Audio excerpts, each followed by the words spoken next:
এক নম্বর প্রশ্ন হচ্ছে তাহাজ্জুদের সালাত। তাহাজ্জুদের সালাত এটা আমরা পড়ি, তো আজানের পরে পড়া যাবে কিনা? তাহাজ্জুদের সালাতের সম্পর্ক আজানের সাথে নয়, এর সম্পর্ক হচ্ছে শুভে সাদেকের সাথে। আমাদের দেশের হানাফি ভাইয়েরা যে আজানটা দেয়, আমার এলাকার কথা বলছি, ওটা শুভে সাদেকের এই প্রায় 15-20 মিনিট পরে দেয় তারা। আর আমাদের যে আজানটা হয় এখানে জাস্ট টাইমে দেওয়া হয়।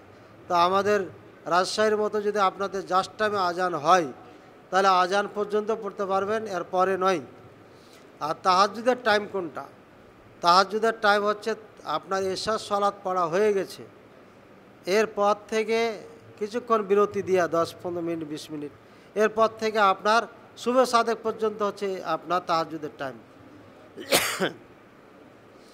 উত্তম টাইম এলালে যায় টাইম। উত্তম টাইম কোনটা? উত্তম টাইম হচ্ছে রাতকে 3 ভাগ করে শেষের 3 ভাগ, তৃতীয় অংশ, এটা হচ্ছে উত্তম তাহাজ্জুদের জন্য সময়। আর বেতেরের সালাত, বেতেরের সালাত হচ্ছে সকল সালাতের শেষ সালাত। কাজে বেতেরের সালাতটাকে তাহাজ্জুদের সালাতের পরে পড়তে হবে। এখন কেউ যদি আগে পড়ে নেয়, আবার রাত্রে উঠেছে, এখন তাহাজ্জুদের সালাত পড়বে, সে যে কোনো কারণে পড়ে নিচ্ছে, তাহলে পড়তে পারবে কি না? পারবে, সমস্যা নেই, পড়তে পারবে, কোনো সমস্যা নেই। এখানে দুটা নিয়ম। বেতর সালাদটাকে কেউ বলেছেন যে এটাকে জোড়া বানিয়ে ফেলেন, আর কেউ বলেছেন না, দরকার নাই, পড়া হয়েছে, হয়ে গেছে, এখন তাহাজ্জুদ পড়েন, সমস্যা নেই। তো এটাই ভালো, ঝামেলায় না যাওয়াই ভালো। আর দ্বিতীয় প্রশ্ন করেছেন আওয়াবিন সম্পর্কে, তাই না? আওয়াবিনের সালাত কোনটা? আমিও ছাত্র বয়সে আওয়াবিনের সালাত 6 রাকাত মাগরিবের পরে পড়তাম।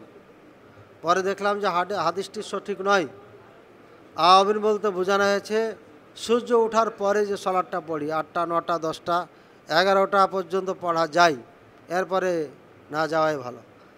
তো এটা এই আওয়াবিনের টাইম হচ্ছে আপনার শুভে সাদেক থেকে সূর্য ওঠার আধা ঘন্টা পর থেকে নিয়ে যে কোনো সময় পড়তে পারে, আধা ঘন্টা খুব জোর 1 ঘন্টা।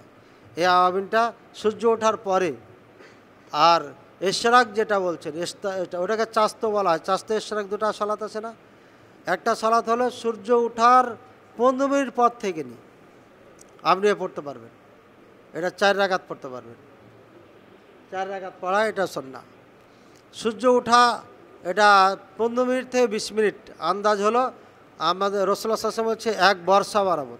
1 বর্ষা মানে 1 পিলার ধরে নিচ্ছি, পিলার থেকে ছোট হবে। সূর্যটা যখন পূর্ব দিকে উঠে যাবে 1 বর্ষা বরাবর, তারপর থেকে এই সালাতটা পড়া যাবে। এই বর্ষা বরাবর যতক্ষণ থাকবে এটা মাকরু টাইম, এই সালাত পড়া যাবে না।